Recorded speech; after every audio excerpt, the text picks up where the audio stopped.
الحمد لله الأحد الجبار والصمد الغفار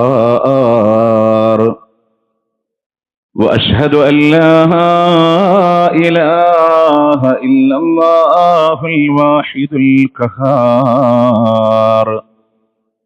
وأشهد أن محمدا عبده ورسوله النبي المختار اللهم صل على محمد وعلى آل محمد كما صليت على إبراهيم وعلى آل إبراهيم إنك حميد مجيد وبارك على محمد وعلى آل محمد كما باركت على إبراهيم وعلى آل إبراهيم إنك حميد مجيد أما بعد فإن خير الكلام كلام الله وخير السنن سنن محمد صلى الله عليه وسلم وشر الأمور محدثاتها وكل محدثة بدعة وكل بدعة ضلالة وكل ضلالة في النار يا أيها الذين آمنوا اتقوا الله حق تقاته ولا تموتن إلا وأنتم مسلمون أعوذ بالله من الشيطان الرجيم بسم الله الرحمن الرحيم قل أرأيتم إن أصبح ماؤكم عورا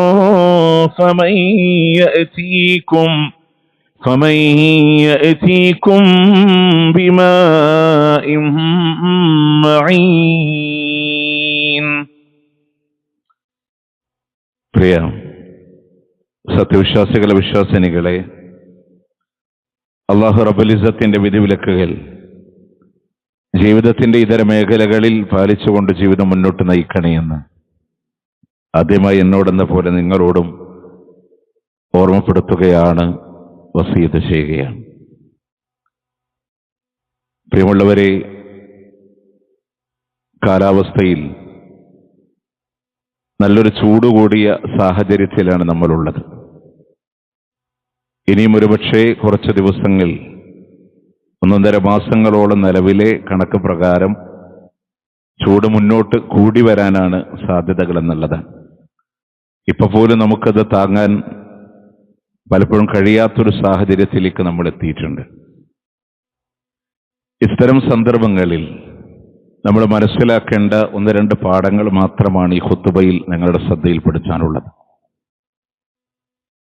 ഒന്ന്, ചൂട് കഠിനമായി വരുമ്പോൾ ഓരോ വിശ്വാസിയും ഓർക്കേണ്ടുന്ന ചില പാഠമുണ്ട്. നരകത്തിനെ ഓർക്കാൻ, നരകത്തിനെ ഭയപ്പെടാൻ അള്ളാഹുവിന്റെ പ്രവാചകൻ സല്ലല്ലാഹു അലൈഹി വസല്ലം, അള്ളാഹിന്റെ ഹബീബ് പറയാൻ, നരകം അള്ളാഹിനോട് പരാതി പറഞ്ഞു എന്നാണ്. റബ്ബി അക്കല ബഅദി ബഅദ, എന്റെ ചില ഭാഗങ്ങളെ തിന്നുകൊണ്ടിരിക്കുകയാണെന്നാണ്. ചൂട് കൂടുതലായി നരകത്തിന്റെ അഗ്നി അതിനെ തിന്നുകൊണ്ടേയിരിക്കുന്നുണ്ട്. അതുകൊണ്ട് തന്നെ അതിൻ്റെ ശ്വാസം പുറത്തേക്ക് വിടാൻ എനിക്ക് അനുവാദം നൽകണമെന്ന് നരകം അള്ളാഹുവിനോട് അനുവാദം കൊടുത്തപ്പോ, നമുക്കറിയാം നരകം എന്നുള്ളത് ചൂട് മാത്രമാണ് നമ്മൾ പഠിച്ചതെങ്കിൽ കഠിനമായ തണുപ്പുള്ള ശിക്ഷയും നരകത്തിന്റെ ഭാഗം തന്നെയാണ്. അതുകൊണ്ട് തന്നെ 2 നെടുനീർശ്വാസങ്ങളെ വിടാൻ അള്ളാഹു നരകത്തിന് അനുവാദം കൊടുത്തു എന്നുള്ളതാണ്. ഒന്ന് അതിന്റെ തണുപ്പാണെങ്കിൽ, മറ്റൊന്ന് പറയുന്നത് വമാ വജത്തും മിൻ ഹർരിൻ ഔ ഹറൂരിൻ ഫമിൻ നഫസി ജഹന്നം, അതിന്റെ ചൂട് അത് നരകത്തിന്റെ നെടുനീർശ്വാസമാണ് എന്ന് അള്ളാഹുവിന്റെ പ്രവാചകൻ സല്ലല്ലാഹു അലൈഹി വസല്ലം.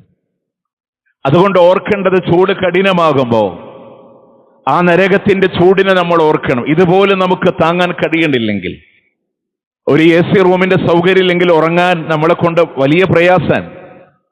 നമ്മളുടെ കാറിൽ AC ഇല്ലാത്ത അവസ്ഥയിൽ ഉച്ചക്ക് യാത്ര ചെയ്യാൻ നമുക്ക് വലിയ പ്രയാസാൻ. പ്രിയമുള്ളവരെ, ദുനിയാവിലെ തീ ഒന്നുമില്ലാത്ത നരകത്തിലെ തീയിനെ നോക്കി അള്ളാഹുവിന്റെ വിശുദ്ധ ഖുർആൻ അതിനെ കമ്പയർ ചെയ്ത് പറയുന്ന ചില ഭാഗങ്ങളുണ്ട്.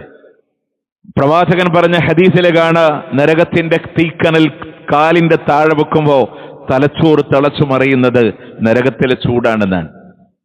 അത്രയും കഠിനമായ ചൂടാണ് നരകത്തിലുള്ളതെങ്കിൽ എങ്ങനെയാണ് അതിനെ താങ്ങാൻ നമ്മളെ കൊണ്ട് കഴിയുന്നത്? അതുകൊണ്ട് അള്ളാന്റെ ഹബീബ് സല്ലല്ലാഹു അലൈഹി വസല്ലം ഒരു പരിഹാര മാർഗം പറഞ്ഞു. ഇദാ കാനൽ ഹർറു, ചൂട് നിങ്ങളിലൂടെ കഠിനമായാൽ ഫഅബ്രിദൂ അനിസ്സലാ, നിസ്കാരം കൊണ്ട് അതിനെ നിങ്ങൾ തണുപ്പിക്കണേ. ചൂട് നിങ്ങളിൽ കഠിനമാകുമ്പോ നമസ്കാരം കൊണ്ടാണ് അതിനെ നിങ്ങൾ തണുപ്പിക്കേണ്ടത്. ഫഇന്ന ശിദ്ദത്തൽ ഹർ, കാരണം ചൂടിന്റെ കാഠിന്യം എന്നുള്ളത് മിൻ ഫൈഹി ജഹന്നം, അത് നരകത്തിന്റെ ആവിയാണ്. നരകത്തിന്റെ തീയുടെ ആവികളാണ് ഈ ചൂടെന്ന് പറയുന്നത്. അതുകൊണ്ട് ചൂട് കഠിനമാകുമ്പോ നമസ്കാരം കൊണ്ട് അതിനെ നിങ്ങൾ തണുപ്പിക്കണമെന്ന് അള്ളാഹുവിന്റെ പ്രവാചകൻ സല്ലല്ലാഹു അലൈഹി വസല്ലം അഥവാ നിസ്കരിക്കുന്ന ശീലം നമ്മളിൽ ഉണ്ടാകണം. അള്ളാഹ്ക്ക് വേണ്ടി സുന്നത്തായ സുജൂദുകൾ അധികരിപ്പിക്കണം. അങ്ങനെ നരകത്തിലെ തീക്കനലുകളിൽ നിന്ന് രക്ഷ നേടാനുള്ള ഒരു ശ്രമം നമ്മൾ ഉണ്ടാവണം. ഇനി നമ്മളൊക്കെ പറയും സൂര്യന്റെ ചൂട് കഠിനമായതാണ് എന്നൊരു കണക്ക് നമ്മൾ പറയലുണ്ട്. അല്ലാഹു സുബ്ഹാനഹു വ തആല വളരെ കൃത്യമായിട്ട് അള്ളാഹു ഖുർആനിലൂടെ സൂറത്ത് യാസീനിലൂടെ പറഞ്ഞൊരു വാക്കുണ്ട്. അവ സഞ്ചരിച്ചു കൊണ്ടേയിരിക്കുന്നത് കൃത്യമായ അതിന്റെ ഭ്രമണപഥങ്ങളിലൂടെ സഞ്ചരിച്ചു കൊണ്ടിരിക്കുന്നു എന്ന് അള്ളാഹുവിന്റെ ഖുർആന്റെ ഒരു വാക്കുണ്ട്. നിങ്ങൾ ആലോചിച്ചിട്ടുണ്ടോ? ഒരൽപ്പം സൂര്യൻ താഴേക്ക് വന്നാൽ മനുഷ്യൻ ഉരുകിയില്ലാതായി പോകും. ഒരു പടി സൂര്യൻ മുകളിലേക്ക് പോയാൽ മനുഷ്യൻ തണുത്തുറഞ്ഞ ഐസായി പോകും. അല്ലാഹു സുബ്ഹാനഹു വ തആല അതും അവിടെ നിശ്ചലമായി നിലക്കുന്നല്ലോ. വകുല്ലും ഫീ ഫലകി യസ്ബഹൂൻ, എല്ലാം അതിന്റെ ഭ്രമണപഥങ്ങളിലൂടെ നീന്തി തുടിച്ചുകൊണ്ടേയിരിക്കുന്നു എന്നുള്ളതാണ് രാവിന്റെ പകലുകളുടെ മാറ്റങ്ങളെ. അതുകൊണ്ടാണ് അള്ളാഹുവിന്റെ പ്രവാചകൻ സല്ലല്ലാഹു അലൈഹി വസല്ലമ മഹദിയായ ആയിഷത്തു സിദ്ദീഖ റളിയല്ലാഹു അൻഹയുടെ അടുക്കലേക്ക് കടന്നു വരുമ്പോ ആയിഷ ബീബി ഒരൽപ്പം റൊമാന്റിക് ആയിട്ട് പ്രവാചകനോട് പറഞ്ഞു, റസൂലേ, അങ്ങയുടെ മാറത്തൊന്ന് തലവെച്ച് എനിക്ക് കിടക്കണമെന്ന്. അള്ളാന്റെ പ്രവാചകൻ പറയുന്നുണ്ട്, ആയിഷ, ഇന്നതിന് പറ്റിയ ദിവസമല്ല ആയിഷ. ഇന്നിറങ്ങിയ ആയത്തുകൾ എന്റെ മനസ്സിനെ വല്ലാതെ ഉൾക്കിടലം കൊള്ളിക്കുന്നുണ്ട് ആയിഷ. പായെടുക്കുക ആയിഷ, ഞാനൊന്ന് നമസ്കരിക്കട്ടെ എന്ന് പറഞ്ഞ് അള്ളാഹുവിന്റെ പ്രവാചകൻ അന്നിറങ്ങിയ ആയത്ത് ഇന്ന ഫീ ഖൽഖിസ് സമാവാതി വൽ അർളി വഖ്തിലാഫിൽ ലൈലി വൻ നഹാരി ലആയാതിൻ ലിഉലിൽ അൽബാബ്, ആകാശഭൂമികളുടെ സൃഷ്ടിപ്പില് രാപ്പകലുകൾ മാറി മാറി വരുന്നതില് ബുദ്ധിയുള്ള ആളുകൾക്ക് ദൃഷ്ടാന്തമുണ്ടെന്നാണ്. ആരാ ബുദ്ധിയുള്ളവരെ? അവരുടെ നൃത്തത്തിലും ഇരുത്തത്തിലും കിടത്തത്തിലുമെല്ലാം അള്ളാഹിനെ കുറിച്ച് അവർ ഓർക്കുന്നവരാണ്. നോക്കേ, രാവും പകലും കൃത്യമായി വരുമ്പോ, സൂര്യനും ചന്ദ്രനും അതിന്റെ സഞ്ചാരപഥങ്ങളും കൃത്യമായി കടന്നു വരുമ്പോ, റബ്ബനാ മാ ഖലഖത ഹാദാ ബാതില, ഇതൊന്നും നീ വെറുതെ സൃഷ്ടിച്ചതല്ലല്ലോ അല്ലാ എന്ന് മനസ്സിലാക്കി ആ റബ്ബിന് വേണ്ടി സാഷ്ടാംഗം നമിക്കുന്നവരെ, അതിന് നന്ദി ചെയ്തില്ലെങ്കിൽ അല്ലാഹുവേ ഞങ്ങളെ നരകത്തിൽ എറിയുമോ എന്ന പേടിയാണ്. റബ്ബനാ ഇന്നക മൻ തുദ്ഖിലിൻ നാര ഫഖദ് അഖ്സൈത, നീ ഞങ്ങളെ നരകത്തിൽ എറിഞ്ഞാൽ ഞങ്ങളെ നിന്ദിച്ചു കളഞ്ഞല്ലോ റബ്ബേ. ഇന്ന് മഹാനായ പ്രവാചകൻ സല്ലല്ലാഹു അലൈഹി വസല്ലമ ആ ആയത്തോതി അന്നിന്റെ രാവ് മുഴുവൻ അള്ളാന്റെ റസൂൽ ആ രാത്രി മുഴുവൻ നിസ്കാരത്തിലാണ്. നമ്മളൊക്കെ പഠിച്ചിട്ടുണ്ടാവും ഒരു ഹദീസ്. അള്ളാന്റെ പ്രവാചകൻ രാവോളം കാലിന്റെ മേലെ നീര് വരുവോളം അള്ളാന്റെ റസൂൽ നിസ്കരിച്ചു എന്നുള്ളതാണ്. എന്തിനാ റസൂലേ? അള്ളാഹു പാപങ്ങളൊക്കെ പൊറുച്ചു തന്നില്ലേ? അഫലാ അകൂന അബദൻ ശുകൂറ, അള്ളാഹ്ക്ക് നന്ദിയുള്ള അടിമയായി തീരേണ്ട ആയിഷ ഞാൻ എന്നുള്ളതാണ്. പ്രിയമുള്ളവരെ, അത്രയും അള്ളാഹു കൃത്യമായി സൂര്യനെ തന്നു, അതിന്റെ പ്രകാശങ്ങളെ തന്നു, ചന്ദ്രനെ തന്നു, അതിന്റെ നിലാവലകളെ തന്നു. അള്ളാഹ്ക്ക് ശുക്ർ ചെയ്യാനാണ്. പലപ്പോഴും ചൂടിങ്ങനെ കഠിനമായി വരുമ്പോ അള്ളാഹിനെ ശപിക്കുന്ന ആളുകളെ കാണാം, അള്ളാഹുവിനെ പഴിക്കുന്ന ആളുകളെ കാണാം. നമ്മൾ പറയില്ല, നശിച്ച ചൂട്, നശിച്ച വെയിലെ, നശിച്ചൊരു കാലാവസ്ഥ. വലാ തസുബ്ബുദ്ദഹർ, നിങ്ങൾ ഒരിക്കലും കാലത്തിന് നിങ്ങൾ പഴിക്കല്ലേ. ഇന്നി അനദ്ദഹർ, ഞാനാണ് കാലമെന്ന് അല്ലാഹു സുബ്ഹാനഹു വ തആല. നമ്മൾ അങ്ങനെ പറയുമ്പോൾ ആരെയാ നമ്മൾ ചീത്ത വിളിക്കുന്നത്? അള്ളാഹിനെയാണ്, അള്ളാഹുവിനെയാണ്. അതുകൊണ്ട് കാലത്തിന് നിങ്ങൾ പഴിക്കരുത്, കാലത്തെ നിങ്ങൾ ചീത്ത പറയരുത്. അത് അല്ലാഹുവിനെ ചീത്ത പറയലാണ് എന്ന് അല്ലാഹുവിന്റെ പ്രവാചകൻ സല്ലല്ലാഹു അലൈഹി വസല്ലം. ഇനി നമ്മൾ മനസ്സിലാക്കേണ്ടത്, ആ സൂര്യനെ ഒരുപടി താഴെ വന്നാൽ മനുഷ്യൻ വെന്തുരുകി ഇല്ലാതായി പോകുമെങ്കിൽ ആ സൂര്യനെ അള്ളാഹു കൊണ്ടുവന്ന് നിർത്തുന്ന ഒരു പൊസിഷൻ ഉണ്ട്. അതെവിടെയാണെന്നറിയോ? മനുഷ്യന്റെ തലക്ക് മുകളിലാണ്. ഒരു മീലെന്ന് ഹദീസുകളിലൂടെ പ്രയോഗം കാണാം. മീലെന്ന് പറഞ്ഞാൽ ഒരു സുറുമക്കോലിന്റെ ഉയരത്തില്, അതല്ലെങ്കിൽ ഒരു ചാണിന്റെ ഉയരത്തിൽ ആ സൂര്യൻ ഇങ്ങനെ വന്ന് നിൽക്കുമെന്നുള്ളതാണ്. നിസ്സാര വലിപ്പമാണോ? 13.5 ലക്ഷത്തിലധികം ഭൂമിയാണ് സൂര്യന്റെ ഉള്ളിൽ ഉൾക്കൊള്ളുന്നത് എന്നാണ് അല്ലാഹു ആലം. ആ സൂര്യൻ മനുഷ്യന്റെ തലക്ക് മുകളിൽ വന്ന് നിൽക്കുന്നു. പക്ഷെ എന്നിട്ടും മനുഷ്യനെ അല്ലാഹു മരിപ്പിക്കുന്നില്ല. എന്തുകൊണ്ടാണ്? അതാണ് മഹ്ശറിന്റെ പ്രത്യേകത. ثم لا يموت فيها ولا يحيا. പിന്നീട് ഒരു ജീവിതമില്ല, മരണമില്ല. അള്ളാഹു ദുനിയാവിൽ ഒരു ജീവൻ തന്നിട്ടുണ്ടെങ്കിൽ പ്രിയമുള്ളവരെ അവിടെ നിന്ന് മരിക്കുന്നുണ്ട്. രണ്ടാമത് ഖബറിൽ നിന്ന് അള്ളാഹു പുനർജന്മം നൽകുമ്പോ അവിടെ നിന്ന് രണ്ടാമത്തെ മരണം അള്ളാഹു നൽകിക്കഴിഞ്ഞാൽ, ആ ഖബറിൽ നിന്നുള്ള ബഅസ് വന്നാൽ, പുനർജന്മം വന്നാൽ പിന്നീട് മരണമില്ല, ജീവിതമില്ല. അവിടെ വെച്ച് കൃത്യമായി മനുഷ്യൻ ഇങ്ങനെ അനുഭവിക്കുന്ന ലോകങ്ങളിൽ അള്ളാന്റെ ഹബീബ് പറയാണ്, സബഅത്തുൻ യുദില്ലുഹുമുല്ലാഹു യൗമൽ ഖിയാമ. ആ ചൂടുന്ന രക്ഷ വേണോ? 7 വിഭാഗം ആളുകൾക്ക് മാത്രമാണ് അള്ളാഹു അർശിന്റെ തണൽ നൽകുന്നതെങ്കിൽ, യുദില്ലുഹുമുല്ലാഹു യൗമൽ ഖിയാമ യൗമ ലാ ളില്ല ഇല്ലാ ളില്ലാഹ്. അള്ളാന്റെ തണലില്ലാതെ, അള്ളാന്റെ തണലില്ലാത്തൊരു തണലുമില്ലാത്ത ദിവസമാണത്. മഹ്ശറിനെ നിങ്ങൾക്കറിയോ? അള്ളാന്റെ ഖുർആൻ അതിനെ പറഞ്ഞു വല അഇബജ, അതിനൊരു വളവുണ്ടാവില്ല, സമനിരപ്പായിരിക്കും. ഒരു പുല്ല് പറിച്ചാൽ ആ പുല്ലെടുക്കുന്ന ഭാഗത്തിന്റെ കുഴിയുടെ താഴ്ച പോലും, ഒരു മഴയത്ത് മുളച്ചു വന്ന ചെറിയൊരു പുല്ല്, ആ പുല്ല് മണ്ണും നമ്മളിങ്ങനെ പറിച്ചെടുക്കുമ്പോ അവിടെ ഒരു കുഴി കാണാം. സൂറത്തുൽ ഗഫിൽ അല്ലാഹു പറയാൻ, ആ കുഴിയുടെ താഴ്ച പോലും ഇല്ലാത്ത സമനിരപ്പുകളാണ് മഹ്ശർ എന്ന് പറയുന്നത്. ഒരു തണലും പ്രതീക്ഷിക്കാനില്ല, ഒരു ചായ്പിലും പോയി നിൽക്കാനില്ല. സൂര്യൻ തലക്ക് മുകളിൽ നിൽക്കുമ്പോ ആ 7 വിഭാഗത്തിലെങ്കിലും പെടാൻ, തഖ്വ പള്ളിയിൽ നിന്ന് ജുമഅ കഴിഞ്ഞ് പുറത്തേക്ക് പോകുമ്പോ ഇതിന്റെ ഏതെങ്കിലും ഒരു ഗണത്തിൽ ഉൾക്കൊള്ളുന്ന ആളാണോ ഞാനെന്ന് മനസ്സിലാക്കാൻ നമ്മൾ ശ്രദ്ധിക്കണം. അതിലെ മുത്തനബി പറയാണ്, ഒന്നാമത്തേത് ആരാണെന്നറിയോ? അൽ-ഇമാമുൽ ആദിൽ, നീതിമാനായ ഭരണാധികാരിയാണ്. നീതിമാനായ ഭരണാധികാരിയാണ്. നമ്മളുടെ അധീനതയിലുള്ള ഭരണത്തിൽ ആര് നീതി കാണിക്കുന്നുണ്ടോ അവൻ അല്ലാഹു അർശിന്റെ തണല് കൊടുക്കുമെന്നാണ്. അർശിന്റെ തണലല്ല നൽകും. ആരാ നീതിമാനായ ഭരണാധികാരി? ഉമർ ബിൻ ഖത്താബ് റളിയല്ലാഹു അൻഹു കുത്തുകൊണ്ട് താഴെ കിടക്കുമ്പോ മഹാനായ റഈസുൽ മുഫസ്സിരീൻ ഇബ്നു അബ്ബാസ് റളിയല്ലാഹു അൻഹു അദ്ദേഹത്തോട് പറഞ്ഞില്ല, ഉമറേ, താങ്കളുടെ ഭരണത്തിനെ സംബന്ധിച്ച് 2 ആളുകൾക്കിടയിൽ അഭിപ്രായ വ്യത്യാസമില്ലെന്ന്. ആരെങ്കിലും ഒരാൾ മോശം എന്ന് പറയണ്ടേ? അതില്ല. തന്റെ അനുയായി പ്രവാചകൻ സല്ലല്ലാഹു അലൈഹി വസല്ലമയുടെ അനുയായി ഒരു തെറ്റ് ചെയ്തപ്പോ അതിനെതിരെ ന്യായമുള്ളത് ജൂതന്റെ കയ്യിലാന്ന് കണ്ടപ്പോ ആ ജൂതൻ അനുകൂലമായി വിധി പറയുമെന്ന് സൂറത്ത് മാഇദയുടെ ആയത്തിൽ പഠിപ്പിക്കപ്പെട്ട അള്ളാഹുവിന്റെ മുത്ത് റസൂൽ സല്ലല്ലാഹു അലൈഹി വസല്ലം. അതാണ് നീതി എന്ന് പറഞ്ഞാൽ.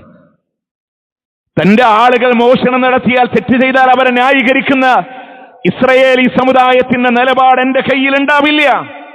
അവിടെയാ നമ്മൾ ബാക്കി കേട്ടത്. കട്ടതന്റെ മകൾ ഫാത്തിമയാണെങ്കിലും അവരുടെ കൈ ഞാൻ അറുത്തു മാറ്റുമെന്ന് അള്ളാഹുവിന്റെ പ്രവാചകൻ സല്ലല്ലാഹു അലൈഹി വസല്ലം. നമ്മൾ ആലോചിക്കണം, നമ്മളുടെ അധീനതയിൽ ഒരു ഭരണം ഉണ്ടാവും. നമുക്കൊരു രാജ്യത്തിന് ഉണ്ടാവില്ല, ഒരു മഹല്ലാവാം, ഒരു വീടാവാം. ആ അധീനതയിലുള്ള ഭരണത്തിൽ നീതി കാണിച്ചിരിക്കണം എന്നാണ്.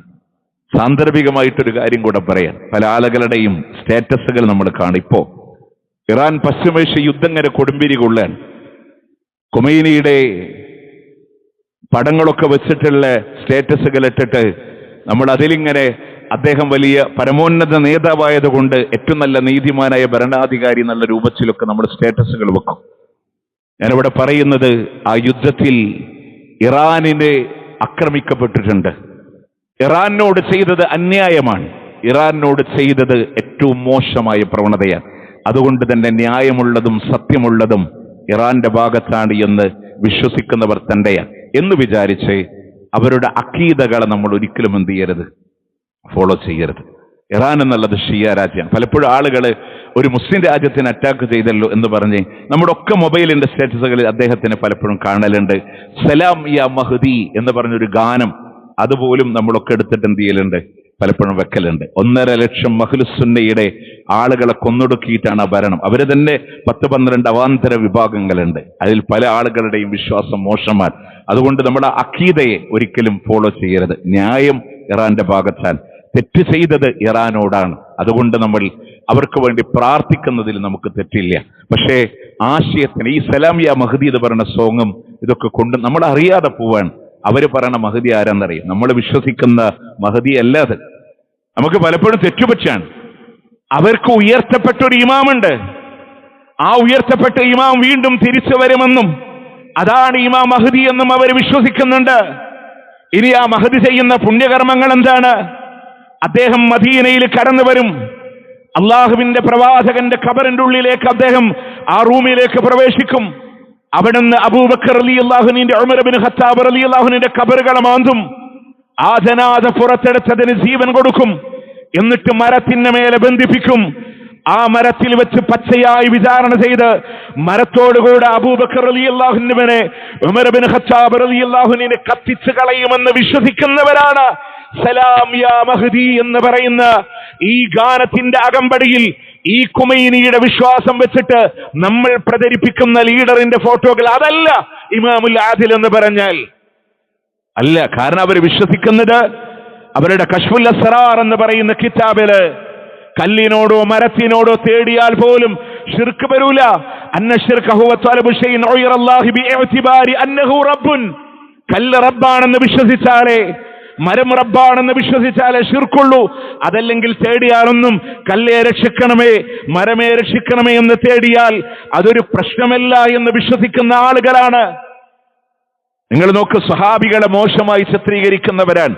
അതുകൊണ്ട് എല്ലാ അർത്ഥത്തിലും ഒരു സപ്പോർട്ട് എന്നല്ല, യുദ്ധത്തിന്റെ കാര്യത്തിൽ നമ്മൾ അവരെ സപ്പോർട്ട് ചെയ്യുന്നുണ്ട്, അവർക്ക് വേണ്ടി പറയുന്നുണ്ട്. അതൊന്നും തെറ്റില്ല. നേരെ മറിച്ച് അവിശ്വാസം. അതുകൊണ്ട് നീതിമാനായ ഭരണാധികാരി നമുക്ക് മോഡൽ മുത്തുനബിയാണ് സല്ലല്ലാഹു അലൈഹി വസല്ലം. അബൂബക്കർ റളിയല്ലാഹു അൻഹു തന്റെ ഭരണത്തിന്റെ കിട്ടുന്ന വിഹിതത്തിൽ നിന്ന് ഭാര്യക്ക് ചെലവിന് കൊടുത്തിട്ട് ഭാര്യ ഒരു ആഗ്രഹം നടപ്പിലാക്കാൻ അതിൽ നിന്ന് പിശുക്കി വെച്ചിട്ട് അബൂബക്കർ റളിയല്ലാഹുവിന്റെ കയ്യിൽ ആഗ്രഹം സാധിക്കാൻ വേണ്ടി പണം കൊടുത്തപ്പോ ആ ഭരണാധികാരി ചോദിക്കുന്നുണ്ട്, ഈ പണം നിനക്ക് എവിടെ നിന്നാൻ? അങ്ങ് ചെലവിന് തന്ന പണത്തിന്നാൻ. അടുത്ത ദിവസം ഖലീഫയുടെ ഓർഡർ ഇറങ്ങാൻ, ഖലീഫയുടെ ശമ്പളത്തിൽ ഇത്രയും അധികമാണ്, അത് കുറക്കണമെന്നാണ്. അത്രയും നീതിമാനായ ഭരണാധികാരി അങ്ങെന്തിന് ആടിന് കറന്ന് പാലെടുക്കുന്ന ജോലിക്ക് വേണ്ടി പോകണമെന്ന് ചോദിക്കുമ്പോ അദ്ദേഹം പറയുന്നത് അതെന്റെ ജോലിയാണ്. ഭരണം ഏറ്റെടുത്തതിന്റെ പിറ്റേ ദിവസമാണ്.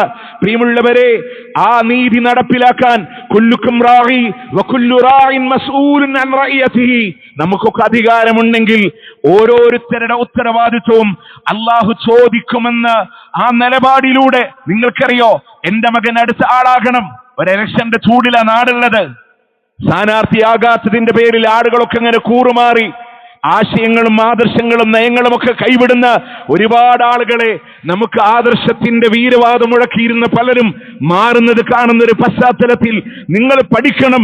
ഉമർ ഇബ്നു ഖത്താബ് റളിയല്ലാഹു അൻഹു കുത്തുകൊണ്ട് താഴെ കിടക്കുമ്പോ ഉമർ റളിയല്ലാഹു അൻഹു 6 അംഗ സമിതിയെ രൂപീകരിക്കാൻ, ഇതിൽ നിന്ന് ഒരാൾക്കാണ് നിങ്ങൾ അധികാരം കൊടുക്കേണ്ടത്.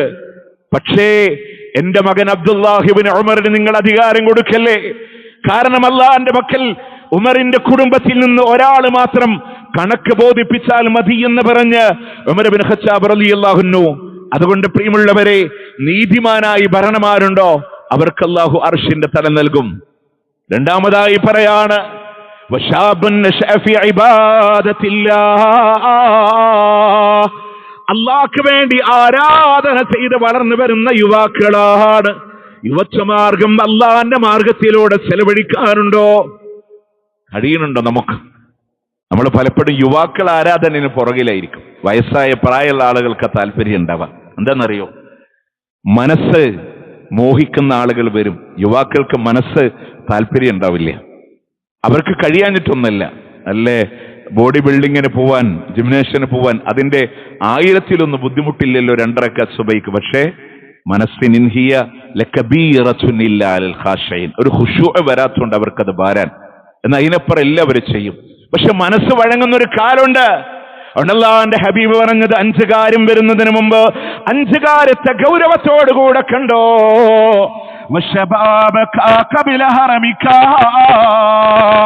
വാർദ്ധക്യം വരുന്നതിന് മുമ്പുള്ള യൗവന കാലഘട്ടമാണ്. പലരും പറയും ഖുർആൻ പഠിക്കണം എന്നെ മൈൻഡിൽ നിൽക്കണില്ല, ഒരുപാട് നിസ്കരിക്കണമെന്ന് കാലിന് കഴിയണില്ല, രാത്രിയിൽ പള്ളിയിലേക്ക് വരണമെന്നുണ്ട് കഴിയുന്നില്ല, ഖുർആൻ നോക്കി ഓതാൻ കണ്ണുകൾക്ക് തിമിരം ബാധിച്ചിരിക്കുന്നു. പ്രിയമുള്ളവരെ, ശരീരം ക്ഷയിക്കുന്നതിന് മുമ്പ് അള്ളാഹ്ക്ക് വേണ്ടി ആരാധന ചെയ്യുന്നുണ്ടോ? ഏറ്റവും വലിയ ഓഫർ തരുന്നവൻ അള്ളാഹ്. നിനക്കറിയോ നേട്ടുന്നറിയോ? ആരോഗ്യകാലത്ത് ഇബാദത്ത് ചെയ്ത് വാർദ്ധക്യകാലത്ത് ഒന്നിനും വയ്യാതെ കിടക്കാന്ന് വിചാരിച്ചോ? ഓരോ നിസ്കാരത്തിന്റെ സമയം വരുമ്പോ പടച്ചോൻ ഇങ്ങനെ രേഖപ്പെടുത്താൻ. നിങ്ങൾ ഒരാൾ 5 വക്ത് കൃത്യമായിട്ട് നിസ്കരിക്കുന്നുണ്ട്, ജമാഅത്ത് റവാത്തിബ് സുന്നത്ത് അദ്ദേഹത്തിൽ 10, ഇനി സ്വർഗത്തിൽ വീട് കിട്ടാൻ വേണ്ടി 12 റക്അത്ത് നിസ്കരിക്കുന്ന ആളെന്ന് വിചാരിക്കുക. അതുണ്ട് അല്ലേ? ഞാൻ വെറുതെ പറഞ്ഞല്ല കേട്ടോ. 10 എന്നുള്ളത് 12 ആക്കിയാല്, ളുഹറിന്റെ മുമ്പത്തെ 2 എന്നുള്ളത് 4 ആക്കിയാല് സ്വർഗത്തിൽ ഒരു വീട് കിട്ടുന്നു. ഉമ്മു ഹബീബ റളിയല്ലാഹു അൻഹയുടെ റസൂലുള്ളാഹി സ്വല്ലല്ലാഹു അലൈഹി വസല്ലം അല്ലേ? അത് പതിവാക്കി. തിങ്കൾ വ്യാഴം നോമ്പുണ്ട്. എല്ലാ മാസം 13, 14, 15 അയ്യാമുൽ ബീദിന്റെ നോമ്പെടുക്കുന്ന ആളാന്ന് വിചാരിക്കുക. രാത്രിയിൽ ഒരു 3 റക്അത്ത് തഹജ്ജുദ് നിസ്കരിക്കുന്ന ആളാന്ന് വിചാരിക്കുക. അദ്ദേഹം പെട്ടെന്ന് ഒരു സ്ട്രോക്ക് വന്നു, കോമ സ്റ്റേജിലായി, ഒരു ബോധമില്ലാതെ കിടക്കാൻ വിചാരിച്ചു. പക്ഷെ അദ്ദേഹം മരിച്ചിട്ടില്ല. ഇങ്ങനെ ബോധമില്ലാതെ കിടക്കാൻ ളുഹറിന്റെ സമയം വരുമ്പോ അല്ലാഹ് ഒരു ളുഹർ ആ മനുഷ്യന് രേഖപ്പെടുത്താണ്. അസറിന്റെ സമയം വരുമ്പോ അസർ രേഖപ്പെടുത്താണ്. റവാത്തിബുകളുടെ സമയമാകുമ്പോ രേഖപ്പെടുത്താണ്. ളുഹയുടെ സമയമാകുമ്പോ രേഖപ്പെടുത്താണ്. തിങ്കളും വ്യാഴം വരുമ്പോ നോമ്പ് രേഖപ്പെടുത്താണ്. അയ്യാമുൽ ബീദ് വരുമ്പോ 13, 14, 15 നോമ്പുകൾ ഇങ്ങനെ രേഖപ്പെടുത്താണ്. നോക്കേ, ഒന്നും ചെയ്യണില്ല, ഒരു ബോധമില്ല. പക്ഷെ ജീവിക്കുന്ന കാലം അത്രയും അല്ലാഹു തആല അവന് വേണ്ടി കുതിബ ലഹു കമാ കാന മുഖീമൻ സ്വഹീഹ. ആരോഗ്യമുള്ള പെണ്ണിനെ ആരാധന ചെയ്തോ അതുപോലെ അല്ലാഹ് ഇങ്ങനെ എഴുതി വെക്കുമെന്നുള്ളതാണ്. അതുകൊണ്ട് യൗവന കാലഘട്ടം യുവാക്കളെ അള്ളാഹ്ക്ക് വേണ്ടി ചെലവഴിക്കുന്നുണ്ടോ? മൂന്നാമത് പറഞ്ഞു വറജുലുൻ ഖൽബുഹു മുഅല്ലഖുൻ ഫിൽ മസാജിദ്. ഹൃദയം അല്ലാഹുവിന്റെ പള്ളികളുമായി ബന്ധപ്പെട്ട് കിടക്കുന്നവര്. ഹൃദയം അല്ലാഹുവിന്റെ പള്ളിയോട് മുഅല്ലഖാണ്, ഒരു തലവണ ഇങ്ങനെ കെട്ടിത്തേക്കാണ്. കാരണം എന്താ? പള്ളിയുടെ പരിപാലനം, പള്ളിയിലെ നിസ്കാരം, പള്ളിയോടൊരു സ്നേഹബന്ധം ഉണ്ടോ നമുക്ക്? അവർക്ക് അല്ലാഹു അർശിന്റെ തണൽ കൊടുക്കുന്നതാണ്. പള്ളികളോട്, നമ്മുടെ വീടിനോട് നമ്മളൊരു മഹബത്ത് വെക്കണില്ലേ? സമാധാനം. അതുപോലെ നിങ്ങൾ ആലോചിച്ചൊക്കെ, ഇത് അള്ളാന്റെ വീടാണ്, അള്ളാന്റെ വീടാണ്. എപ്പോഴും നമ്മൾ പള്ളിയുടെ ഒരു ആവശ്യം പറഞ്ഞാലേ നമ്മൾ മുന്നിൽ നിൽക്കണം. കാരണം എന്താ? വീടിലൊരു തകരാറുണ്ടെങ്കിൽ പെട്ടെന്ന് നമ്മൾ പരിഹരിക്കും. അള്ളാന്റെ വീടിനോട് രണ്ടാമതൊരു മുഖം നമ്മൾ തിരിയാൻ പാടില്ലല്ലോ. അള്ളാന്റെ ഭവനാൻ, അതിനോടൊരു ബന്ധം. അപ്പൊ സഹാബത്തിന്റെ ഒക്കെ ജീവിതം എടുത്തു നോക്കിയ നബി സല്ലല്ലാഹു അലൈഹി വസല്ലമ ഇങ്ങനെ വരുമ്പോ പള്ളിയിൽ ഒരാൾ ഇങ്ങനെ വിഷമിച്ചിരിക്കാൻ, എന്ത് സങ്കടം ഉണ്ടെങ്കിലും അതിന് ഒരു റിലാക്സേഷൻ കാണാൻ വേണ്ടി അള്ളാന്റെ പള്ളിയിൽ വന്നിരിക്കുന്ന ഒരു പ്രവണത. കടബാധ്യതകൾ അധികരിച്ചപ്പോ വല്ലാതെ ടെൻഷൻ വന്നപ്പോ അള്ളാന്റെ പള്ളിയിൽ ഇങ്ങനെ ഇരിക്കാൻ നബി സല്ലല്ലാഹു അലൈഹി വസല്ലം ഒരു ദുആ പഠിപ്പിച്ചു കൊടുക്കാൻ. അങ്ങനെ നമ്മൾ നോക്കി, അങ്ങനെ പള്ളിയോടൊരു ആത്മബന്ധം. പള്ളിയിലേക്ക് ആദ്യം വരുന്ന ആൾ ഞാനാവണം, മലക്കുകൾ തരുന്ന പ്രതിഫലം വാങ്ങുന്ന ആളുകൾ ഞാനാവണം, ആദ്യത്തെ സഫ് എനിക്ക് കിട്ടണം. അങ്ങനത്തെ ഒരു മത്സര ബുദ്ധി, പള്ളി അത് നമ്മളുടെ ഒരു വികാരമായിട്ട്, പള്ളിയെ വൃത്തിയാക്കുന്ന ആളില് അതിൽ ഞാനുണ്ടാകണം. ഇങ്ങനത്തെ ഓരോ മേഖലയിലും ഹൃദയം പള്ളികളുമായി ബന്ധപ്പെട്ടോ ചൂടിലെ നോക്കേ, ആ മഹ്ശറിൽ സൂര്യൻ തലക്ക് മുകളിൽ വന്ന് നിൽക്കുമ്പോ അല്ലാഹു തആല അർശിന്റെ തണൽ നൽകുമെന്നുള്ളതാണ്. നാലാമതായി അള്ളാഹുവിന്റെ പ്രവാചകൻ സല്ലല്ലാഹു അലൈഹി വസല്ലം പറയാണ്, വറജുലുൻ ദക്കറല്ലാഹു ഖാലിയാ വഫാലത് ഐനാ. അള്ളാഹിനെ കുറിച്ച് ഓർത്തുകൊണ്ട് അവന്റെ കണ്ണുകള് കണ്ണുനീരാൽ കുതിർന്നു പോയ മനുഷ്യരുണ്ടോ? അള്ളാഹു അർശിന്റെ തണൽ നൽകുമെന്നാണ്. അള്ളാഹിനെ കുറിച്ച് ഓർത്തിട്ട് കണ്ണുകൾ കണ്ണുനീരാൽ കുതിർന്നു പോകുന്നവർ. ആലോചിച്ചൊക്കെ അള്ളാഹ് എന്നുള്ള പേടി കാരണം നമ്മൾ ആലോചിച്ചൊക്കെ, ഞാൻ നിങ്ങൾക്ക് മനസ്സിലാക്കാൻ വേണ്ടി പറയാൻ, ഇപ്പൊ പറഞ്ഞ പെട്ടെന്ന് മനസ്സ് കയറും. നമ്മളിങ്ങനെ ഒരു സ്ഥാനാർത്ഥിക്കും വേണ്ടി നമ്മളിങ്ങനെ ഓടാൻ, എവിടെ നിന്നൊക്കെ വോട്ട് കിട്ടുമെന്നറിയാൻ നമ്മളിങ്ങനെ പിന്നാലെ സഞ്ചരിച്ചുകൊണ്ടിരിക്കുന്ന ഒരു കാലഘട്ടം. നിങ്ങൾ ആലോചിച്ചൊക്കെ, അള്ളാന്റെ മുമ്പിൽ ഈ പറയുന്ന ഞാനും കേൾക്കുന്ന നിങ്ങളുമൊക്കെ ഓരോ സ്ഥാനാർത്ഥികളാണ്, ഓരോ സ്ഥാനാർത്ഥികളാണ്. എല്ലാവരും മാക്സിമം വോട്ട് ബാലറ്റിലാക്കാനുള്ള ശ്രമത്തിലാണ്. അത് രഹസ്യപ്രചരണമുണ്ട്, പരസ്യപ്രചരണമുണ്ട്. നമ്മൾ പറയും 9-ാം തീയതി ഇലക്ഷൻ ആണെങ്കിൽ 7-ാം തീയതി പരസ്യപ്രചരണം അവസാനിക്കും, പിന്നെ രഹസ്യപ്രചരണമാണെന്ന് പറയും. നിങ്ങൾ ആലോചിച്ചൊക്കെ, നമ്മളുടെ രഹസ്യപ്രചരണം പരസ്യപ്രചരണമൊക്കെ അവസാനിക്കപ്പെടാന്നറിയോ? നമ്മളുടെ മരണത്തോടുകൂടെ. അതോടെ നമ്മളുടെ ബാലറ്റ് ക്ലോസ് ആണ്. അതിനു മുമ്പ് മാക്സിമം അമലു സ്വാലിഹാത്താകുന്ന വോട്ടുകളാണ് നമ്മളുടെ ബാലറ്റിൽ നമ്മൾ നിക്ഷേപിക്കാനുള്ളത്. അത് ഇല്ലിയീനിലോ സിജീനിലോ അള്ളാഹു കൊണ്ടുപോയി വെക്കുമ്പോ, പ്രിയമുള്ളവരെ, റബ്ബിന്റെ കോടതിയിൽ അതിനെ എണ്ണി നോക്കുമ്പോ അതിൽ ഒരു അമലിന്റെ കുറവ് വന്നാൽ തിരിച്ചു വരാൻ ഒരു അവസരമില്ല. അതുകൊണ്ട് പ്രിയമുള്ളവരെ ഓർക്കണം, എരിപൊരി വെയിലത്ത് പോയി നിൽക്കുമ്പോ, വിയർപ്പൊലിക്കുമ്പോ, അല്ലാഹുവേ മഹ്ശർ എന്താണ്, നരകം എന്താണ്, അതിന്റെ ചൂടെന്താണ്, ഫഖിനാ അദാബന്നാർ, നരകത്തിൽ നിന്ന് കാത്ത് രക്ഷിക്കണേ അല്ലാഹ്. ആരാരുമില്ലാതെ ഇരിക്കുമ്പോ അള്ളാഹിനെ കുറിച്ചോർത്ത് അവനിലേക്ക് കരങ്ങൾ ഉയർത്തി അവനോട് തേടി കണ്ണുകളെ കണ്ണുനീരാൽ കുതിർന്നു പോകുന്ന മനുഷ്യരുണ്ടോ? അള്ളാഹു അർശിന്റെ തണൽ കൊടുക്കുമെന്നാണ്. ആ കണ്ണിന് നരകത്തിന്റെ തീ പോലും ഹറാമാണെന്ന് ലോകത്തിന്റെ പ്രവാചകൻ സല്ലല്ലാഹു അലൈഹി വസല്ലം ഇന്ന് വരെ കരയാൻ കഴിഞ്ഞിട്ടുണ്ടോ? ഒരുപാട് കാര്യങ്ങൾ ഇന്ന് നേരം വെളുത്തത് മുതൽ, പത്രം കയ്യിൽ കിട്ടിയത് മുതൽ, ആദ്യ ഹെഡ് ന്യൂസിലൂടെ പ്രകടന പത്രികകൾ വായിച്ചത് മുതൽ, അന്തർദേശീയ രാഷ്ട്രീയ രാഷ്ട്രാന്തരിക മേഖലകളില് സംസാരങ്ങൾ കടന്നു വന്നത് മുതൽ, ഒരു 5 മിനിറ്റ് എന്റെ അള്ളാഹിനെ കുറിച്ച് ഓർക്കാൻ, ഒരു 2 മിനിറ്റ് അള്ളാഹിനെ കുറിച്ച് ഓർക്കാൻ ഇന്ന് വരെ തയ്യാറായോ? നമ്മള് ഈ നിമിഷം വരെ ഓർത്തു പോയിട്ടുണ്ടോ? അവനില്ലെങ്കിൽ ഇല്ലാട്ടോ പ്രിയമുള്ളവരെ. ഖുലിഖൽ ഇൻസാനു ദഈഫ, മനുഷ്യൻ ദുർബലനാണ്. ദുർബലതയിൽ നിന്ന് കടന്നു വന്ന ആരോഗ്യ കാലഘട്ടത്തില് ഞാൻ എന്തോ ആയി എന്ന ചിന്ത വരുന്നുവെങ്കിൽ ഒരു 90 സെക്കൻഡ്, അധികമൊന്നും പറയുന്നില്ല, 90 മിനിറ്റ് അല്ല, 1.5 മിനിറ്റ് 90 സെക്കൻഡ് കണ്ടിന്യൂവായി തുമ്മിയാല് രക്തം വരില്ലേ? താഴെ വീടില്ലേ? ദുർബലനല്ലേ മനുഷ്യൻ? അല്ലേ? ചൂട് കഠിനമായി വെള്ളമില്ലാതെ വന്നാൽ, റോബോട്ടിക് കാലഘട്ടങ്ങള്, ആർട്ടിഫിഷ്യൽ ഇന്റലിജൻസിന്റെ കാലഘട്ടങ്ങള്, സ്വന്തമായി മഴ പെയ്യിക്കാൻ UAE ഭരണകൂടം അതിന് പോലും തയ്യാറായ സാഹചര്യങ്ങളിൽ ചോദിക്കട്ടെ നിങ്ങളോട്, മനുഷ്യന് ഉപകാരപ്രദമായ, പ്രയാസങ്ങളില്ലാത്ത ഒരു തുള്ളി വെള്ളങ്ങളെ കൊണ്ടുവരാൻ അള്ളാഹു തടഞ്ഞു വെച്ചാൽ ആരാണ് നിങ്ങൾക്ക് വെള്ളം കൊണ്ടുവരാനുള്ളത്? അൻസുമുൽ ഫുഖറാ, നിങ്ങളുടെ ദരിദ്രന്മാരാണ്. അള്ളാന്റെ പരീക്ഷണങ്ങൾ നങ്കൂരമിടുന്നതിന് മുമ്പ് അവനെ കുറിച്ച് ഓർക്കാൻ, അവനോട് പറയാൻ, പരലോകത്തിൽ ഓർക്കാൻ, മരണങ്ങൾ ഓർക്കാൻ, അല്ലാഹ് എന്ന് വിളിക്കാൻ. പ്രിയമുള്ളവർ, രോഗം വരുമ്പോഴല്ല, ഒരു കിഡ്നി ഫെയിലിയറായി, 2ാമത്തെ കിഡ്നിക്ക് പ്രയാസം ബാധിച്ച് വീണ്ടും നിങ്ങൾ നോക്കണേ, അവിടുന്ന് ചികിത്സകളിലേക്ക് കടന്നു പോകുമ്പോ അന്ന് അല്ലാഹനെ വിളിക്കാൻ ആളുകളുണ്ട്. കിഡ്നി മാറ്റി വെക്കുമ്പോ എത്ര പണമാണ് ചെലവഴിക്കുന്നത്? 100% സക്സസ് ആണ് സർജറി എന്ന് പറയുമ്പോ, പ്രിയമുള്ളവരെ, ആകെ കിട്ടുന്ന 25% വർക്കിംഗ് കണ്ടീഷൻ ആണെങ്കിൽ ഉമ്മാന്റെ ഗർഭപാത്രത്തില് 2 കിഡ്നി ഒന്നുമില്ലാതെ സൗജന്യമായി തന്ന റബ്ബിനെ ഓർക്കാന് ഉണ്ടോ? കഴിഞ്ഞിട്ടുണ്ടോ? അതുകൊണ്ട് അവനെ ഓർത്തിട്ട് കണ്ണുകൾ കണ്ണുനീരാൽ കുതിർന്നു പോകുന്നവർക്കാണ് അള്ളാഹു അർശിന്റെ തണൽ നൽകുന്നത് എന്നുള്ളതാണ്. കഴിയണം നമുക്ക്. അതുപോലെ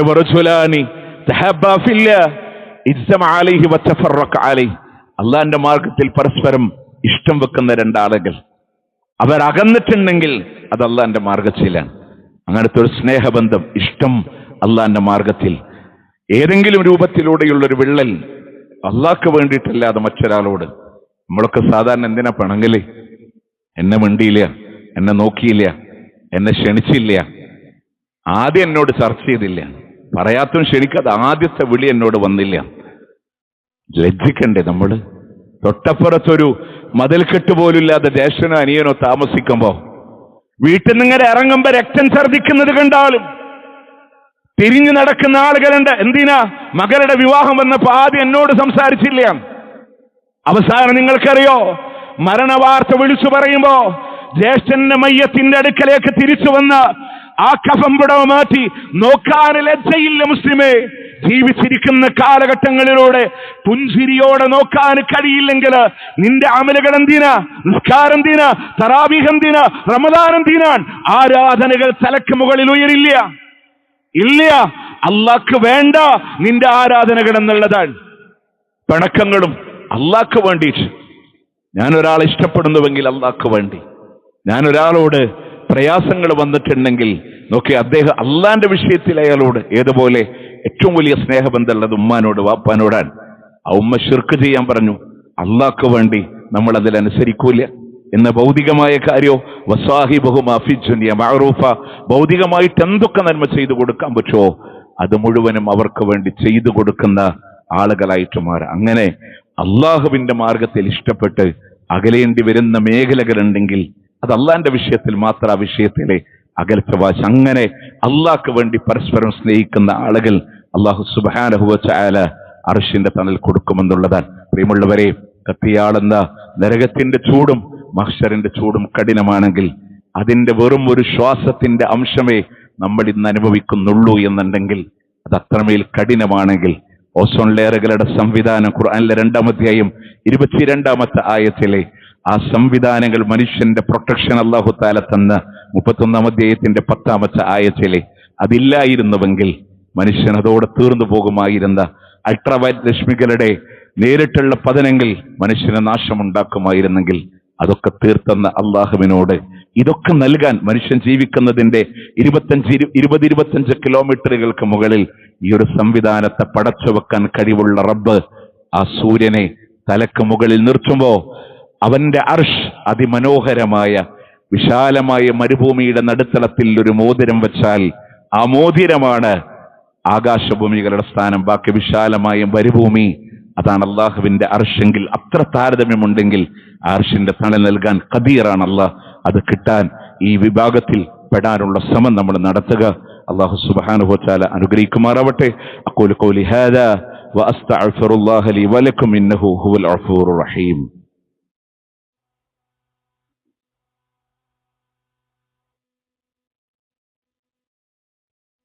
അൽഹംദുലില്ലാഹി റബ്ബിൽ ആലമീൻ والعاقبة للمتقين ولا عدوان إلا على الظالمين. أصلي وأسلم على رسوله النبي الكريم وعلى آله وصحبه أجمعين. أما بعد اتقوا الله يا عباد الله.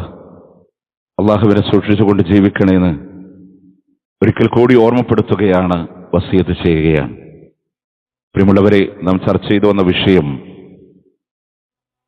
അള്ളാഹുവിന്റെ പരലോകത്ത് കത്തിജ്വലിക്കുന്ന ചൂടിൽ നിന്ന് രക്ഷ പ്രാപിക്കാൻ അതിൽ പെടാവുന്ന ആളുകളെയാണ്. നീതിമാനായ ഭരണാധികാരിയായി, യൗവനകാലം അള്ളാഹ്ക്ക് വേണ്ടി ആരാധന ചെയ്യുന്നവരായി, അതുപോലെ അള്ളാഹുവിന്റെ മാർഗത്തിൽ പരസ്പരം സ്നേഹിക്കുന്ന അകലുന്ന ആളുകളായി, ഹൃദയം അള്ളാഹുവിന്റെ പള്ളികളുമായി ബന്ധപ്പെടുന്ന ആളുകളായി, അള്ളാഹുവിനെ ഓർത്ത് അവന്റെ കണ്ണുകൾ കണ്ണുനീരാൽ കുതിർന്നു പോകുന്ന ആളുകളായി, അതുപോലെ തന്നെ ഏതൊരു തിന്മയിൽ നിന്നും മാറി നിൽക്കുന്ന ഒരു പ്രകൃതം.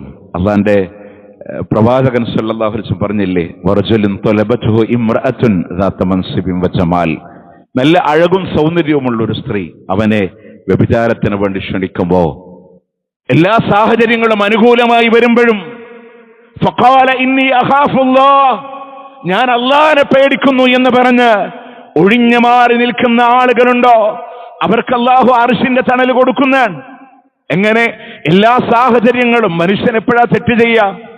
ആരും അറിയില്ല എന്ന് കാണുമ്പോ, ആരും പിടിക്കപ്പെടില്ല എന്ന് കാണുമ്പോ അവിടെയാണ് മനുഷ്യൻ തെറ്റിലേക്ക് പോകുന്നതെങ്കിൽ അവിടെ എന്നെ കാണുന്ന എന്റെ റബ്ബുണ്ട് എന്ന ബോധ്യം അവന്റെ മനസ്സുകളിലൂടെ കടന്നു വരുമ്പോ അവൻ തീർച്ചയായും ആ അല്ലാഹനെ പേടിച്ച് വിട്ടുമാറി നിൽക്കുന്ന ആളുകളുണ്ടോ അല്ലാഹു അർശിന്റെ തണൽ നൽകുമെന്ന് അല്ലാഹുവിന്റെ പ്രവാചകൻ സല്ലല്ലാഹു അലൈഹി വസല്ലം.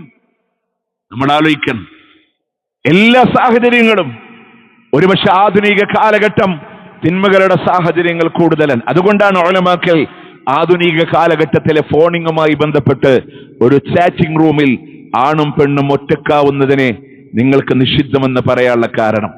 ഇതൊക്കെ നമ്മൾ പഠിക്കപ്പെടേണ്ടെന്താ? ഫോണിങ്ങുമായി ബന്ധപ്പെട്ട 12ഓളം വിഷയങ്ങൾ ഇവിടെ ഖുത്ബയിൽ നമ്മൾ സൂചിപ്പിച്ചതാണ്. തിന്മയുടെ സാഹചര്യങ്ങളെ ഒരു നിലക്കും, ഏത് സാഹചര്യങ്ങൾ അനുകൂലമായാലും നിങ്ങൾ ഒറ്റ കാര്യം അതിലാലോചിച്ചാൽ മതി, അള്ളാഹുവിന്റെ അടുക്കൽ അതിന് ശിക്ഷയുണ്ട്. അത് കത്തിയാളുന്ന നരകമാണ്. റിയാദുസ് സാലിഹീൻ 1549 നമ്പർ ഹദീസിൽ മുഗൾ ഭാഗം കുടുസായ നരകത്തില് കളകളാന്ന് ശബ്ദമുണ്ടാകുന്ന രീതിയില് തിളച്ചുമറിയുന്ന ആളുകള് അസ്സവാനി വസുനാത്ത്, വേശ്യകളായ സ്ത്രീകളാണ്, പുരുഷന്മാരാണ് ഇന്ന് അല്ലാഹുവിന്റെ പ്രവാചകൻ സല്ലല്ലാഹു അലൈഹി വസല്ലം പറയുമ്പോ, ദുനിയാവിൽ ഒരു പക്ഷേ എല്ലാവരുടെ മുമ്പിലും നമ്മൾ മാന്യനായി രക്ഷപ്പെട്ടു വന്നേക്കാം, ആരുടെ മുന്നിലും പിടിക്കപ്പെട്ടിട്ടില്ല എന്ന് വരാം. ആരുടെ മുന്നിലും ഒരു തെറ്റുകാരനെന്ന് മുദ്ര കുത്തിയിട്ടില്ല എന്ന് വരാം. പക്ഷെ നമ്മൾ ആലോചിക്കേണ്ടത്, ഈ തിന്മകളുമായി റബ്ബിന്റെ കോടതിയിലൂടെ കടന്നു വരുമ്പോ അള്ളാഹുവിന്റെ വിശുദ്ധ ഖുർആൻ അവിടെ കൃത്യമായി നമ്മളോട് സൂറത്ത് സാഫാത്തിലൂടെ പഠിപ്പിക്കുന്ന, ഫുസ്സിലത്തിലൂടെ പഠിപ്പിക്കുന്ന ഒരു വിഷയമുണ്ട്. അള്ളാഹുവിനോട് സാക്ഷി പറയുന്നത് സമഉഹും വഅബ്സാറുഹും വജുലൂദുഹും, അവരുടെ തൊലികളാണ്, അവരുടെ കേൾവികളാണ്, അവരുടെ കാഴ്ചകളാണ്. പ്രിയമുള്ളവരെ, കണ്ണ് പറയുമല്ലോ, എന്നെ കൊണ്ടാണ് ആ ഹറാമിനെ കണ്ടുപോയത്. അവന്റെ കാതുകൾ പറയുന്നുണ്ട്, റബ്ബേ എന്നെ കൊണ്ടാണ് ആ ഹറാമുകളെ കേട്ടുപോയത്.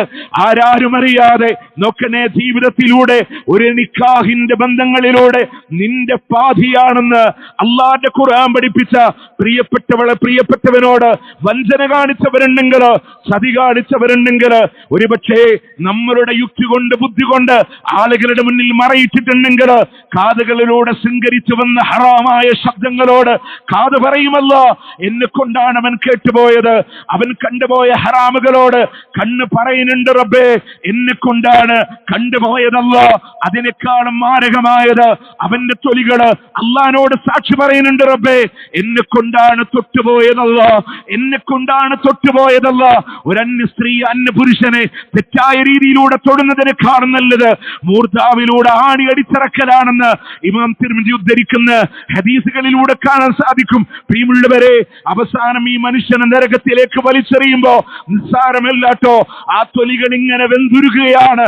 കുല്ലമാ ലദജത് ജുലൂദുഹും ഫബത്തൽനാഹും ജുലൂദ, അവന്റെ തൊലികൾ പഴുത്ത് പാകമാകുമ്പോ അള്ളാഹു തൊലികളെ മാറ്റി കൊടുക്കുന്നത് ഒന്നല്ല, 42 മുഴമായി തൊലിയെ മാറ്റിയിട്ടാണ് അവനെ നരകത്തിലേക്ക് എറിയുന്നതെങ്കിൽ 42 മുഴമുള്ള തൊലികളാണ് നരകത്തിലൂടെ വെന്തുരുകുമ്പോ ആ മനുഷ്യൻ അല്ലാഹുവോട് തൊലികൾ പറയാണ്, ഖാലു അൻതകനല്ലാ അൻതക കുല്ല ശൈ, എല്ലാ വസ്തുക്കളെയും സംസാരിപ്പിച്ച റബ്ബ് എന്നെ സംസാരിപ്പിച്ചതാണ് എന്ന് പറയുന്ന വല്ലാത്ത ദയനീയമായ ഒരു സാഹചര്യങ്ങൾ നരകത്തിൽ ഉണ്ടാകുമെന്ന് അള്ളാഹുവിന്റെ പ്രവാചകൻ സല്ലല്ലാഹു അലൈഹി വസല്ലം. അതുകൊണ്ട് പ്രിയമുള്ളവരെ, ഏതൊരു തിന്മയുടെ സാഹചര്യമാണ് ഇന്ന് ഫോണിലുള്ളതെങ്കിൽ വീട്ടിലേക്ക് പോകാനല്ല, പള്ളിയുടെ കമാനം കടന്നിറങ്ങുമ്പോ അതിനെ ഡിലേറ്റ് ചെയ്യാൻ, അതിനെ ബ്ലോക്ക് ചെയ്യാൻ, ഒരു അനാവശ്യമായ ചാറ്റിങ്ങുകളും ഇല്ല എന്ന് തീരുമാനിക്കാൻ, ആരാരും അറിയാത്തിടത്ത് തിന്മയിലേക്ക് പോകുമ്പോ എന്നെ നിരീക്ഷിക്കുന്ന റബ്ബുണ്ട്, അവൻ റഖീബാണ്, അവൻ ഹഫീദാണ്, അവൻ എന്നെ കാണുന്നു എന്ന ബോധ്യത്തോടുകൂടെ. അതല്ലെങ്കിൽ പ്രിയമുള്ളവരെ, പരലോകം ഭയാനകരമാണ്. അന്ന് അർശിന്റെ തണൽ വേണോ? ഇന്നി അഖാഫുല്ലാ, എനിക്ക് എന്റെ അല്ലാഹുവിനെ പേടിയാ, എനിക്ക് എന്റെ അല്ലാഹുവിനെ പേടിയാണ്, പരലോകത്തിന് ഞാൻ പേടിക്കുന്നു എന്ന് മാനസികാവസ്ഥയിലൂടെ കടന്നു വരാൻ നമ്മൾ തയ്യാറാവേണ്ടതുണ്ട്. അല്ലാഹു സുബ്ഹാനഹു വ തആല ഉൾക്കൊണ്ട് ജീവിക്കുന്ന ഒരു വിശ്വാസികളിലെ അല്ലാഹു നമ്മളെ ഉൾക്കൊള്ളിക്കുമാറാവട്ടെ. ജീവിതത്തിൽ പറ്റിപ്പോയ അബദ്ധങ്ങളെ അല്ലാഹുവിനോട് പറയാം, ഇനി ഉണ്ടാവാതിരിക്കാനുള്ള ഒരു സൂക്ഷ്മത കാണിക്കാം. വ്യഭിചരിക്കരുത് എന്നല്ലല്ലോ, വലാ തഖറബുസ്സിന, വ്യഭിചാരത്തിലേക്ക് നിങ്ങൾ അടുക്കരുതെന്ന്. അതുകൊണ്ട് സംസാരിക്കാൻ പാടില്ലാത്തവരോട് അത് സംസാരിക്കാതിരിക്കാം. ഒറ്റപ്പെടുന്ന സാഹചര്യങ്ങൾ ഒഴിവാക്കപ്പെടാം. കണ്ണുകൊണ്ടാണോ, കാതുകൊണ്ടാണോ, കൈക്കൊണ്ടാണോ ഇല്ല എന്ന് വെക്കാം. പുതിയ തലമുറയുടെ മക്കളോടാണ് girl friend, boy friend, bestie, ഏത് പേര് നമ്മളിട്ടാലും അള്ളാഹുവിന്റെ മുത്തുനബി പഠിപ്പിച്ച പരിധിക്കപ്പുറത്തൊരു ബന്ധങ്ങളില്ല എന്ന് വെക്കാൻ നമ്മൾ തീരുമാനിക്കേണ്ടതുണ്ട്. ഒരാൾക്കും ആത്മാർത്ഥമായി നമ്മുടെ മാതാപിതാക്കളെക്കാൾ ഉപരി നിങ്ങൾ ഓർക്കണം, നമ്മളുടെ ശബ്ദം കാണാതെ, നമ്മളുടെ മുഖം കാണാതെ, നമ്മളുടെ സ്വഭാവം എന്തെന്നറിയാതെ നമ്മളെ സ്നേഹിച്ചവരെ വാപ്യമ്മയാണ്, അതിനപ്പുറത്ത് ആരും ഉണ്ടായിട്ടില്ല. ഇല്ല, നമ്മൾ ജനിച്ചത് ഹാൻഡിക്യാപ്ഡ് ആവട്ടെ, നമ്മൾ ജനിച്ചത് ഓട്ടിസത്തിലാവട്ടെ, പലരും ജനിക്കുന്നത് മുഖത്തിന്റെ വൈകൃതമായ അവസ്ഥയിലായിക്കോട്ടെ, ആ ഉമ്മാക്ക് അത് ലോകത്തിലെ സൗന്ദര്യമായിരുന്നു. ആ ബാപ്പമാരോട് ചേർത്തിട്ട് അവരെ വളർത്തിയിട്ടുണ്ട്. എന്നിട്ട് 18ഉം 19ഉം കഴിയുമ്പോ അവരുടെ സ്നേഹമൊന്നും ഒറിജിനലല്ല, ഇന്നലെ കണ്ടവരാണ് യഥാർത്ഥമായ സ്നേഹമെന്ന് പറഞ്ഞ് വഴിതെറ്റുന്നവരുണ്ടെങ്കിൽ സൂക്ഷിക്കണട്ടോ, സൂക്ഷിക്കണട്ടോ. പോകല്ല മോളെ എന്ന് പോലീസ് സ്റ്റേഷന്റെ വരാന്തയില് നിലത്ത് കിടന്ന് കരയുന്ന ഉമ്മമാരെ സമ്മാനിക്കരുത്. അവരൊന്നും ഒറിജിനൽ ഇങ്ങ ഇറങ്ങിപ്പോരെ, ഞാനില്ലേ എന്ന് പറയുന്നവൻ സ്നേഹം വറ്റിപ്പോയ മനുഷ്യനാണെന്ന് തിരിച്ചറിയാനെങ്കിലും നമ്മുടെ മക്കൾക്ക് കഴിയണം. അതുകൊണ്ട് വാപ്പിയമ്മയും ടെക്നോളജിയിലധികം കഴിവുള്ളവരൊന്നും ആയിരിക്കില്ല. അവർക്ക് നമ്മൾ പറഞ്ഞത് അവർ വിശ്വസിക്കുന്നവരായിരിക്കും. അതുകൊണ്ട് അവരുടെ കണ്ണിൽ പൊടിയിട്ട് ഒരു ഹറാമായ ബന്ധത്തിൽ കഴിയുമ്പോൾ ആരും നമ്മളെ കാണില്ലെങ്കിലും ആരും നമ്മൾ അറിയില്ലെങ്കിലും അള്ള കാണുന്നു എന്ന ബോധ്യത്തോടെ തിന്മയിൽ നിന്ന് വിട്ടുമാറി നിൽക്കുന്നവരെ അള്ളാഹു അർശിന്റെ തണൽ നൽകും. ഇതൊന്നും സാരല്ല. നമ്മൾ പലപ്പോഴും ഇതൊക്കെ ഓർക്കാതെ ജീവിക്കാൻ. അവിടെ ഈ സംസാരം ഇവിടെ അവസാനിപ്പിക്കുമ്പോൾ നിങ്ങളുടെ മനസ്സിൽ ഒന്നുകൂടെ ഇട്ടുതരാൻ, ചൂട് കഠിനമാകുമ്പോൾ ഓർക്കണം. നമ്മൾ പറയും സൂര്യാഘാതാണ്. ഇപ്പം 38 ഡിഗ്രിയാണ്, 39, 42 വരെ അടുത്ത ദിവസങ്ങളിൽ പ്രതീക്ഷിക്കുക എന്നുള്ളതാണ്. ഇതന്നെ നമുക്ക് താങ്ങാൻ പറ്റണില്ല.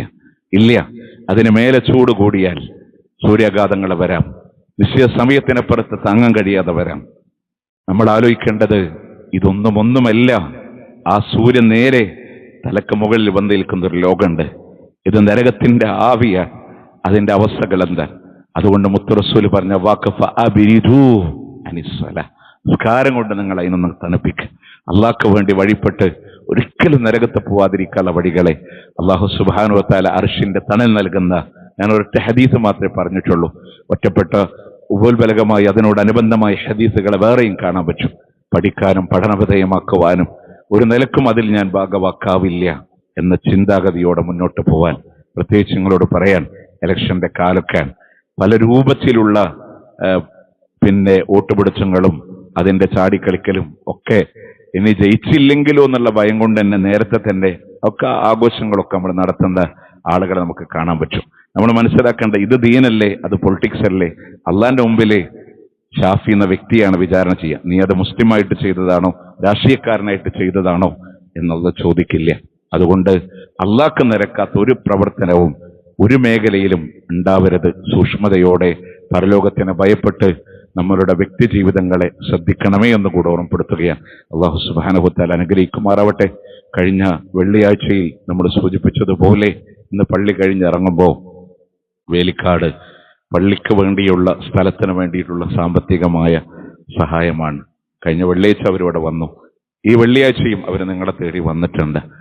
നമ്മൾ 10 ലക്ഷം രൂപയാണ് ഒരു സെന്റിന് വില വരുന്നത്. കോഴിക്കോട് ഹൈവേന്റെ ഓരത്താൻ വലിയ സ്ഥലമൊന്നുമില്ല. 2 സെന്റ് സ്ഥലവും ഒരു 1.5 സെന്റ് സ്ഥലം, അങ്ങനെ 2 ആളുടെ ഭൂമിയാണ് വാങ്ങിയിട്ടുള്ളത്. അതിൽ 2 സെന്റ് ഒരുപക്ഷെ ഈ ചുരുങ്ങിയ ദിവസങ്ങൾ കൊണ്ട് പണം കൊടുച്ചില്ലെങ്കിൽ അത് പള്ളിയാണ് വരുന്നത് എന്ന് മനസ്സിലാക്കിയിട്ടല്ലേ അതിനെതിരെ ആളുകളൊക്കെ രംഗത്ത് വരുന്നുണ്ട്. അതുകൊണ്ട് നഷ്ടപ്പെടാതിരിക്കാനും ഇൻഷാ അല്ലാഹ് രജിസ്ട്രേഷൻ കഴിഞ്ഞ മാത്രയിൽ അവിടെ അതിലൊരു ബിൽഡിംഗ് ഉണ്ട്. അതിൽ ആരാധന ചെയ്യാനുള്ള സൗകര്യങ്ങൾ ആ പ്രദേശത്തുകാർക്ക് നിസ്കരിക്കാൻ സാധിക്കും ഇൻഷാ അല്ലാഹ്.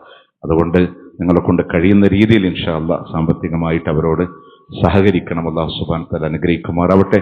അവന്റെ ജന്നാത്തുൽ ഫിർദൗസിൽ അല്ലാഹു നാമവരെയും ഒരുമിച്ച് കുമാറാവട്ടെ. അല്ലാഹുവേ, ഞങ്ങളിൽ നിന്ന് വിട പറഞ്ഞു പോയവർ അല്ലാഹുവേ മഅഫറത്തും മർഹമത്തും നൽകി നീ അനുഗ്രഹിക്കണേ അല്ലാഹ്, നീ അനുഗ്രഹിക്കണേ അല്ലാഹ്. കഴിഞ്ഞ ഖുതുബയിൽ ഞാൻ സംസാരത്തിനിടയിൽ ഒരു വാക്ക് ഇങ്ങനെ സൂചിപ്പിച്ചിരുന്നു. ഒരു കിഡ്നി പേഷ്യന്റ് ആയിട്ടുള്ള ഒരു ഉമ്മ, ചികിത്സക്ക് പോലും പൈസ ഇല്ലാതെ പലരും സഹായിച്ച പൈസകളും ഒക്കെ സ്വരൂപിച്ച് അവർ പള്ളിക്ക് വേണ്ടി തന്നിരുന്നു എന്നുള്ളൊരു വാക്ക് ഞാൻ പറഞ്ഞിരുന്നു. ആ ഉമ്മ ഗവൺമെന്റ് കോട്ടയിൽ ഹജ്ജിന് പോവാണ്, ഉള്ള സ്വത്ത് കൂടെ വിറ്റിട്ട് പോവാൻ. എനിക്ക് ഇബാദത്ത് ചെയ്യാൻ വേണ്ടി നിങ്ങൾ പ്രാർത്ഥിക്കണേന്ന്. വേറൊന്നും എനിക്ക് ആഗ്രഹമില്ല. അതുകൂടെ കഴിഞ്ഞ് നല്ല രൂപത്തിൽ എൻ്റെ എല്ലാ ഫർദും തീർത്ത് മരിക്കാൻ വേണ്ടി നമ്മുടെ ഖുർആൻ ക്ലാസ്സിൽ ഇപ്പോഴും ഓൺലൈനായിട്ടൊക്കെ പങ്കെടുക്കണം ഉമ്മയാണ്. അല്ലാഹു സുബ്ഹാനഹു വ തആല അവരുടെ, ഞാൻ പറഞ്ഞു വന്നുകൊണ്ട് എൻ്റെ ഇടയിൽ പറഞ്ഞത് മാത്രം, അല്ലാഹു അവർക്ക് മഖബൂലും മബ്റൂറുമായി ഹജ്ജ് നിർവഹിക്കാൻ അല്ലാഹു തൗഫീഖ് നൽകട്ടെ. നമ്മളുടെ കൂട്ടത്തിൽ നിന്നും ഹജ്ജിന് പോകുന്ന ആളുകൾക്ക് അല്ലാഹു അതിന് തൗഫീഖ് നൽകട്ടെ. അല്ലാഹുമ്മ അഗ്ഫിർ ലിൽ മുഅ്മിനീന വൽ മുഅ്മിനാത്ത് വൽ മുസ്ലിമീന വൽ മുസ്ലിമാത്ത് الأحياء منهم والأموات إنك مجيب الدعوات يا قاضي الحاجات.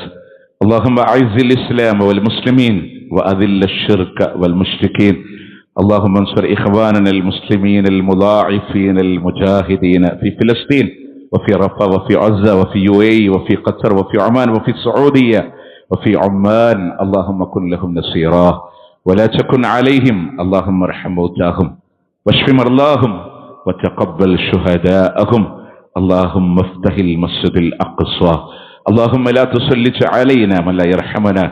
اللهم ربنا آتنا في الدنيا حسنة وفي الآخرة حسنة وقنا عذاب النار. ربنا تقبل منا إنك أنت السميع العليم وتب علينا إنك أنت التواب الرحيم واغفر لنا يا غافر المذنبين.